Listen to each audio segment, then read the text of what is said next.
Hello बच्चों, शुरू करते हैं मेरे साथ सॉलिड स्टेट की सीरीज़ नंबर 2। और उसका पहला क्वेश्चन शुरू करते हैं। पहला क्वेश्चन है, किसी एकक कोशिका की संरचना निम्न प्रकार है, तो यौगिक का सूत्र क्या होगा। अब ये संरचना दी गई है। संरचना में आप क्या देख रहे हो कि जो M है वो सेंटर में बैठा है और हर कोर के सेंटर पर बैठा। हर कोर का 4 कोर के 1 2 3 4 कोर के सेंटर पर बैठा है। और जो ये X है वो हर एक कॉर्नर पर है, हर एक कॉर्नर पर है और हर एक फेस के सेंटर पर है। तो अब हमें इसका सूत्र बताना है। तो पहले चलो यम को निकालते हैं हम लोग, बच्चा लोग।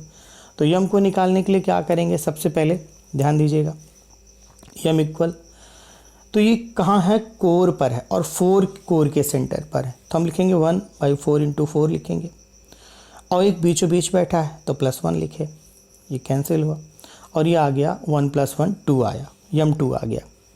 यक्स को फाइंड करते हैं। यक्स कहाँ है, हर एक फेस के सेंटर पर है। एक फेस पर कितना योगदान होता है घटक कण का, 1/2 होता है और 6 फेस होते हैं एक घन में, 3 × 6 हो गया। प्लस हर कॉर्नर पर है तो हर कॉर्नर पर उसका योगदान 1/8 × 8 हो गया। तो कुल मिलाकर के 3 1 4 आया। तो इस तरीके से जो यम और यक्स का जो अनुपात आ रहा है, यहाँ पे जो यम और यक्स का जो रेशियो आएगा वो रेशियो आ जाएगा, यम रेशियो एक्स आपका आ जाएगा 2:4 करके आएगा, यानी 1:2 आएगा। और इसलिए इसका जो फार्मूला होगा वो क्या होगा, mx2 होगा। तो सही जवाब होगा बी। क्लियर बच्चों, यानी हमारा जो सही आंसर होगा वो बी होगा। ये पहला क्वेश्चन हो गया। अब देखिए दूसरा क्वेश्चन है, ध्यान दीजिएगा। दूसरा क्वेश्चन कह रहा है कि क्वार्ट्ज क्रिस्टली रूप है किसका। जो सिलिका, ये सिलिकॉन कार्बाइड सोडियम सिलिकेट दिया हुआ है। सिलिका है SiO2 जानते रहिए, और सिलिकॉन है Si। तो जो क्वार्ट्ज है वो सिलिका SiO2 का है, क्रिस्टली रूप है, ना कि सिलिकॉन का, नहीं तो आप कंफ्यूज हो जाइए। तो ये अंतर याद रखिएगा। बाकी सिलिकॉन कार्बाइड ये एक सहसंयोजक नेटवर्क ठोस है आपका, ये भी क्रिस्टली ठोस है, लेकिन यहाँ क्वार्ट्ज के लिए पूछ रहा है तो जानते रहिए कि क्वार्ट्ज मतलब सिलिका। नेक्स्ट अगला क्वेश्चन आता है, ध्यान दीजिएगा। निम्न में कौन अक्रिस्टलीय नहीं है, आपको बताना है कौन अक्रिस्टलीय नहीं है। तो देखो जो सेलोफोन है ये एक प्लास्टिक जैसा पदार्थ है। तो आपको बताया था कि जो प्लास्टिक है वो देखिए वो उसमें क्या होता है कि उसका कोई निश्चित आकार नहीं, ऐसे वो अगर मोड़ोगे तो मुड़ जाएगी, है कि नहीं। तो और जैसा कि रबर और प्लास्टिक को आपको बताया था कि अक्रिस्टलीय होते हैं। तो अब देखो सेलोफोन अगर प्लास्टिक जैसा है तो ये ऑलरेडी अक्रिस्टलीय हुआ। पॉलीवाइनिल क्लोराइड PVC ना, PVC वायर सुना होगा तुम लोगों ने, ये भी प्लास्टिक है। तो ये भी ऑलरेडी कैसा होगा, ये अक्रिस्टलीय होगा। फिर नैप्थलीन, जो झिंगुर वाली जो वो होती है बॉल जो रखते हैं कपड़े उपड़े से बचाने के लिए उसको, तो वो जो नैप्थलीन है वो भी आपका क्या है, वो भी आपका अक्रिस्टलीय। हाँ समझ कह रहा है कि कौन अक्रिस्टलीय नहीं है, ये भी अक्रिस्टलीय, ये भी अक्रिस्टलीय। तो 3 चीज़ें हमने याद करी कि सेलोफोन अक्रिस्टलीय है, PVC अक्रिस्टलीय है, नैप्थलीन अक्रिस्टलीय। सिलिकॉन कार्बाइड भी बताया था कि ये एक आपका सहसंयोजक नेटवर्क ठोस है और ये क्रिस्टलीय संरचना है। तो सिलिकॉन कार्बाइड आपका क्रिस्टलीय है। देखो हमको ये सब चीज़ें सीखती चलनी है ताकि ये ना रहे कि कल को कहीं पर ये आ जाए कि इसमें से छांटिए कौन सा क्रिस्टलीय कौन सा क्रिस्टलीय, तो वो भी ध्यान में रहेगा। अब उसके बाद बच्चा लोग देखो नेक्स्ट आता है, ध्यान दीजिएगा। निम्न में कौन आणविक ठोस नहीं है, ध्यान दीजिएगा। तो आणविक ठोस कौन सा नहीं है, तो देखो यूरिया आणविक ठोस है। अमोनिया भी क्या है आपका, ध्यान दीजिएगा, अमोनिया आणविक ठोस है। जिंक सल्फाइड आयनिक ठोस है। बेंजीन भी आणविक ठोस है। तो इस तरीके से इसमें जो सही जवाब होगा वो क्या होगा, C। यानी हमारा जो पहला था उसमें हुआ था B और जो दूसरा था उसमें हुआ था दूसरे में था A, और उसके बाद तीसरे में जो हमारा हुआ था वो हुआ था A, और अब ये फोर्थ में कौन सा होगा, C। बाकी तो आप वीडियो देखोगे ही। जिंक सल्फाइड इसमें से आयनिक ठोस है, वो आणविक ठोस नहीं है। तो अब ये भी आ सकता है कि छांटिए निम्न में कौन सा आणविक है कौन सा आयनिक है, तो एक बार देखे रहोगे तो चीज़ें याद रहेंगी, सारी NCERT से ही ली गई हैं। अगला है फलक केंद्रित एकक सेल में कितने जालक बिंदु होते हैं। तो एक फलक केंद्रित एकक सेल में आपको जालक बिंदु बताना है। तो देखो जालक बिंदु का मतलब क्या होता है, ये एक मैं फलक केंद्रित एकक सेल बना रहा हूँ बच्चा, ध्यान दीजिएगा। ये एक फलक केंद्रित एकक सेल है, सभी लोग ध्यान दीजिएगा। इस फलक केंद्रित एकक सेल में ये घटक कण है,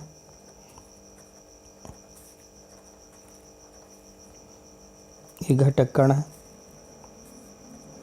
देखो जालक बिंदु की परिभाषा थी कि किसी भी एकक सेल में घटक कणों को जिन बिंदुओं से प्रकट किया जाता है उन्हें जालक बिंदु कहा जाता है। तो यहाँ पर आप घटक कणों को इन्हीं बिंदुओं से तो प्रकट कर रहे हो, तो आप काउंट करो कुल कितने बिंदु हैं। 1 2 3 4 5 6 7 8, 8 हुए, 9 10 11 12 13 14, यानी कुल मिलाकर के कितने जालक बिंदु हुए, 14 जालक बिंदु हुए। आप कुछ बच्चे इसमें कंफ्यूज हो जाते हैं और वो घटक कण की संख्या निकाल लेते हैं। तो जालक बिंदु का मतलब ये है कि उसमें कितने घटक कण हैं, मतलब घटक कणों को जिन बिंदुओं से प्रकट किया जाता है उनको जालक बिंदु बोला जाता है। तो यहाँ आपको इन बिंदुओं को काउंट करना है। तो कुल मिला के कितने बिंदु हुए, 14 हुए। तो हमारा सी वाला ऑप्शन सही। नेक्स्ट अगला क्वेश्चन है, तांबे की समन्वय संख्या क्या है। तो कल अगर आपने मेरा वीडियो देखा होगा तो कल मैंने आपको बताया था कि तांबा जो है वो क्यूबिक क्लोज पैकिंग स्ट्रक्चर बताता है, सीसीपी स्ट्रक्चर बनाता है। और आपको इससे पहले मैंने पढ़ाया था कि चाहे आपका एचसीपी हो या चाहे सीसीपी हो, इन दोनों का जो कोऑर्डिनेशन नंबर है वो 12 है, याद रखिए। तो इस तरीके से जो कॉपर है वो सीसीपी स्ट्रक्चर अगर बना रहा है तो उसकी समन्वय संख्या क्या होगी, 12 होगी। बाकायदा आपको पढ़ाया था, स्ट्रक्चर भी बना करके इस चीज़ों को समझाया था कि ये ABC टाइप का जालक बनाते थे, जिसमें ऐसे मैं एक खटकोण ऐसे पहले बना देता था, याद हो, और उसके ऊपर फिर ये ऐसे बनता था, हैं, फिर ABC टाइप का जालक बनाते थे। तो जैसे इसमें एक ए हो गया, फिर ये ऐसे हो गया, इधर बनाते, नीचे साइड बनाते, ये ए है तो ये बी है तो ये सी, ऐसे बनता था।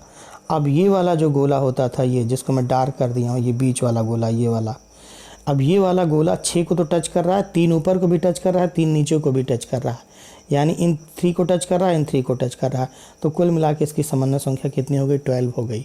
अभी आ गया होगा समझ में। तो तांबा अगर सीसीपी बना रहा है तो इसका कोऑर्डिनेशन नंबर 12 होगा। नेक्स्ट बच्चा लोग आगे बढ़ते हैं।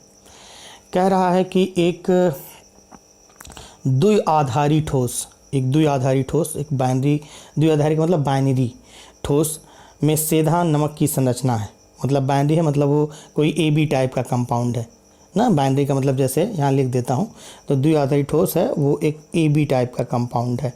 AB में सेंधा नमक की संरचना है। सेंधा नमक वही NaCl टाइप की संरचना है, रॉक सॉल्ट की सेंधा नमक की संरचना है। यदि कोर की लंबाई 400 पिकोमीटर हो और धनायन की त्रिज्या 75 पिकोमीटर हो तो ऋणायन की त्रिज्या क्या होगी। ध्यान से समझना बच्चा। देखो यहाँ क्या कह रहा है, यहाँ कह रहा है कि वो NaCl जैसी संरचना बना रहा है।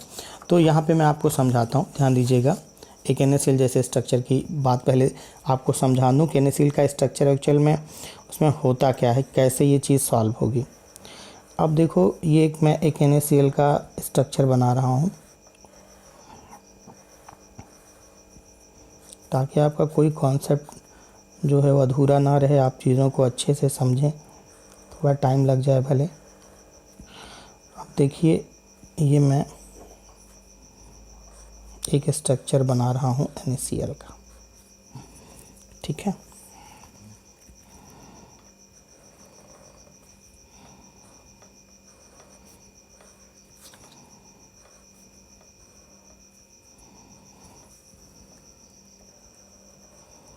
ये देखो 8 बक्से तैयार हो गए, ठीक है, ये 8 बक्से तैयार हो गए। अब देखो इसमें बच्चा लोग है क्या कि चलो ये सब सोडियम हो गए,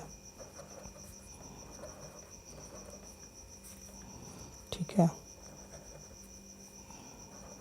फेस के सेंटर पे बना देते हैं।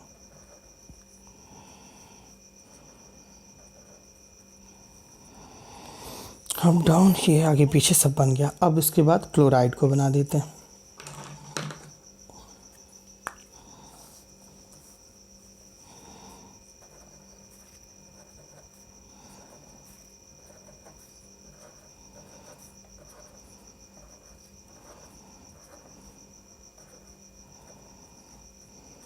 ठीक बच्चा।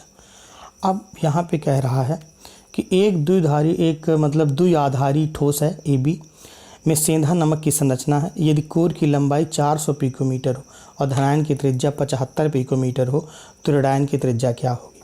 यहाँ कोर की लंबाई दे रहा है, ये पूरे कोर की लंबाई दे रहा है। अब जरा इस कोर को गौर करो तो इस कोर में आ क्या रहा है, हर एक कोर में आ क्या रहा है, ये वाला Na और ये वाला Cl आ रहा है। अब ये जो गोला है, ये वाला जो गोला यहाँ पे होगा, यानी अगर मैं ऐसे आपको इमेजिन कराऊँ, एक ऐसे सीधी लाइन एक कोर की ऐसे खींचूँ तो इस कोर में आ क्या रहा है, यहाँ पर जो है यहाँ पे हमारा ये Cl है, ठीक है, ये Cl है। और उसके बाद ये यहाँ पे ऐसे Na है और ये Na है, ठीक है, ये बीच में Cl है, ऐसे बना रहा है ये, इस चीज़ इमेजिन करना। कहने का मतलब इस Na का रेडियस R, ये आगे बाकी आगे जाके पूरा होगा ना। ये यहाँ इस गोले से आधे से मैं ऐसे जा रहा हूँ क्योंकि किसके केंद्र से जाऊँगा और इस गोले के केंद्र से आऊँगा, तो इस गोले के केंद्र से आ रहा हूँ, इस वाले गोले के केंद्र से आ रहा हूँ।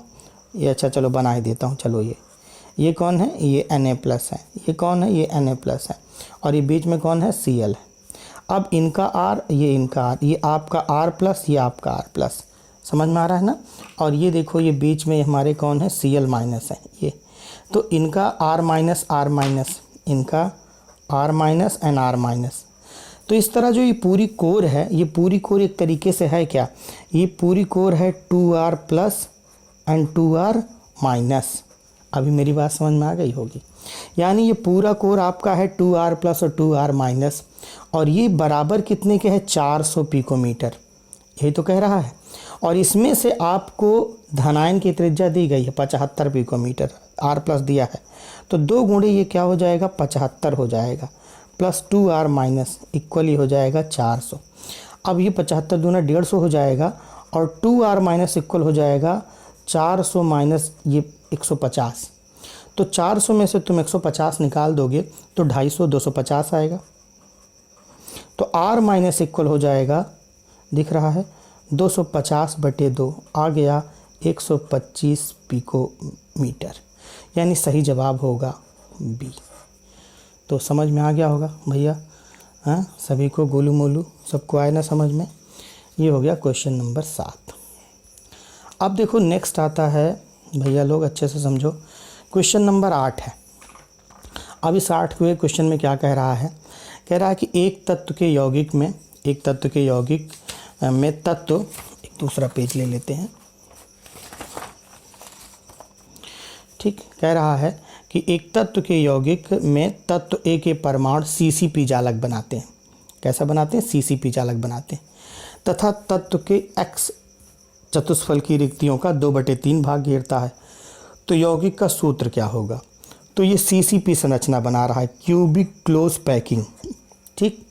तो जहाँ पे भी क्यूबिक क्लोज पैकिंग संरचना बनती है वो होती है फेस सेंटर्ड क्यूबिक। बेटा वो कितनी होती है, वो क्या होती है, फेस सेंटर्ड क्यूबिक होती है। अब आज एक इस तरीके से भी लगाने के लिए क्वेश्चन को समझ लो कि क्यूबिक क्लोज पैकिंग है, तो वो जो क्यूबिक क्लोज पैकिंग कहीं होता है वो आपका फेस सेंटर्ड क्यूबिक होता है। और एक फेस सेंटर्ड क्यूबिक में कितने घटक कण होते हैं, तो आप निकालते हो पहले कॉर्नर पर, कोने पर, तो 1/8 × 8 रखते हो, ठीक है। उसके बाद फलक के केंद्र पर निकालते हो 1/2 × 6 ऐसे करके निकालते हो, तो 1 + 3 आता है, यानी कुल मिला के 4 आ जाता है। यानी एक फेस सेंटर्ड क्यूबिक में कितने घटक कण होंगे, 4, यानी कुल मिला के कितने परमाणु होंगे बेटा, 4 परमाणु होंगे। और आपको मैंने पढ़ाया था कि अष्टफल की रिक्तिका की संख्या परमाणुओं की संख्या के बराबर होती है। तो इस बिहाफ पर यहाँ पर अष्टफल की रिक्तिका बराबर क्या हो जाएगी, परमाणुओं की संख्या, यानी बराबर परमाणुओं की संख्या। अब परमाणु की संख्या कितनी आई है, 4, तो वही हमारे अष्टफल की रिक्तिका की संख्या हो जाएगी। और अब देखो ध्यान समझो, तत्व X चतुष्फल की रिक्तिका का 2/3 भाग घेरता है। तो आपको पढ़ाया था कि जो चतुष्फल की रिक्तिका होती है वो अष्टफल की रिक्तिका की दूनी होती है। तो अब यहाँ पर हो जाएगा चतुष्फल की रिक्तिका बराबर हो जाएगा, चतुष्फल की रिक्तिका बराबर जस्ट इसका दूना, तो दूना क्या हो जाएगा, 4 दूना 8 आ जाएगा, समझ में आ रहा है। यानी चतुष्फल की रिक्तिका कितनी आ गई, 8 आ गई, जस्ट इसका दूना आ जाएगी, 4 दूना 8 दूना होती है। अगर n होता है तो 2n होता है। और अब यक्स इसका कितना घेर रहा है, 2/3 घेर रहा है। बात को समझना ध्यान से। तो कुल मिला करके हमें जो पता चला है वो अष्टफलकीय परमाणु की संख्या, तो ये जो परमाणु की संख्या आई है वो किसकी आई, वाई की आई थी। यानी वाई के कितने परमाणु थे, 4 थे। अब यक्स कितना घेर रहा है, 2/3 घेर रहा है। कितने का, 8 का। तो यहाँ पे यक्स की संख्या निकाल लेते हैं, तो 8 का 2/3 हो जाएगा। तो 8 का 2/3 मतलब आ गया 16/3 आ गया। अब यक्स और वाई का रेशियो लिखते हैं, यक्स रेशियो वाई लिखते हैं। यक्स क्या लिखेंगे, 16/3 है, और ये रेशियो कितना है, ये इसका आया है कितना, ये 4 है ना, यही तो है, हाँ 4 है। अब इसको हम ऐसे लिख सकते हैं कि 16/3 इंटू इसको 3 से ऐसे मल्टीप्लाई करें, और ये 4 इंटू 3 ऐसे लिख सकते हैं। अब 3 से 3 कैंसिल हो गया, और ये हमारा आ गया 16 आया, 16 रेशियो 12 आया। ये हम लिख सकते हैं इसको 4:3, और इस तरह ये हो गया x4y3। और अब हमारा जो इसमें सही जवाब है x4y3, यानी बी हमारा जो है इसमें सही जवाब होगा। बच्चा लोग, गोलू लोग, आ गया होगा अच्छे से समझ में। ये क्वेश्चन नंबर 8 हो गया। अब आते हैं क्वेश्चन नंबर 9 में। तो क्वेश्चन नंबर 9 में पूछ रहा है कि अंतः केंद्रित इकाई, अंतः केंद्रित, ध्यान दीजिएगा, क्वेश्चन नंबर 9 क्या कह रहा है कि अंतः केंद्रित घनी इकाई सेल में मुक्त स्थान का प्रतिशत कितना है। तो आपको याद हो जब मैंने इसमें निकलवाया था अंतः केंद्रित में, इसलिए मैं बोलता हूँ आप मेरे पुराने वीडियोस में जाइए, उनको देखिए, सॉलिड स्टेट को सब लोग अच्छे से सारी चीज़ें, अगर आप वहाँ पढ़ के आओगे तो यहाँ बहुत अच्छे से आपका विज़न और कॉन्सेप्ट क्लियर होगा। तो अब यहाँ पे देखो कह रहा है कि एक घनी इकाई सेल में मुक्त स्थान का प्रतिशत कितना है। तो वहाँ हम लोगों ने संकुलन क्षमता निकाली थी। तो वहाँ पर जो संकुलन क्षमता आई थी वो अंतः केंद्रित एकक सेल की जो संकुलन क्षमता वो 68% आई थी। यानी उसने घेरा कितना था, 68% घेरा था। तो बचा कितना, 32% बचा कि नहीं। अगर संकुलन क्षमता 68% है तो मुक्त स्थान कितना है, 32% है। तो ये इसमें 32% इसका मुक्त स्थान होगा। आ गया होगा समझ में। फिर बच्चा नेक्स्ट लास्ट है, कह रहा है कि एक एकक कोष्ठिका की जो है बीमाएँ ए 0.247 है, बी 27 है, सी सैनिक ABC समान है, और लेकिन अल्फ़ा बीटा गामा कोई भी 90 डिग्री नहीं है। तो यौगिक का क्रिस्टल तंत्र कैसा होगा। तो देखो भैया लोग अच्छे से समझो कि जब हम लोग एक घनी का बनाते थे, एक घनी सेल को जब बनाते थे, ध्यान देना मैं इसमें समझाता हूँ अपनी बात को। जब हम लोग एक घनी एकक सेल का बनाते थे तो घनी एकक सेल में क्या हो जाता था कि वहाँ पे एक सरल घनी एकक सेल में क्या होता था कि ABC, A बराबर B बराबर C होता था। चलो ABC तो बराबर है, लेकिन वहाँ पर हर एंगल अल्फ़ा बीटा गामा भी क्या होता था, 90 डिग्री होता था। जबकि यहाँ कह रहे हैं 90 डिग्री, तो यानी घनी हो नहीं सकता है। त्रिसमांताक्ष में क्या होता था कि ऐसे बनता था, ऐसे करके,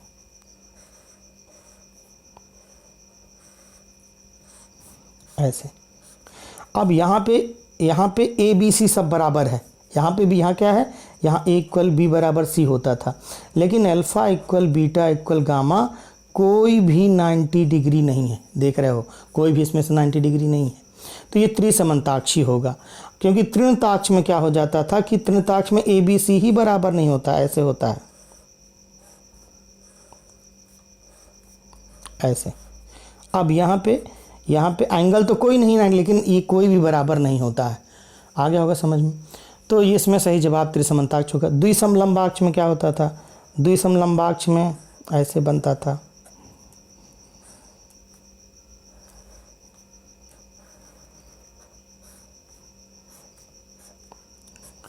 इसमें AB तो बराबर होता था लेकिन C बराबर नहीं होता था। यानी A बराबर B, B does not equal C, और यहाँ कह रहा है सबको बराबर होना है, तो द्विसमलंबाक्ष भी नहीं हो सकता है। यानी सही जवाब इसमें होगा B।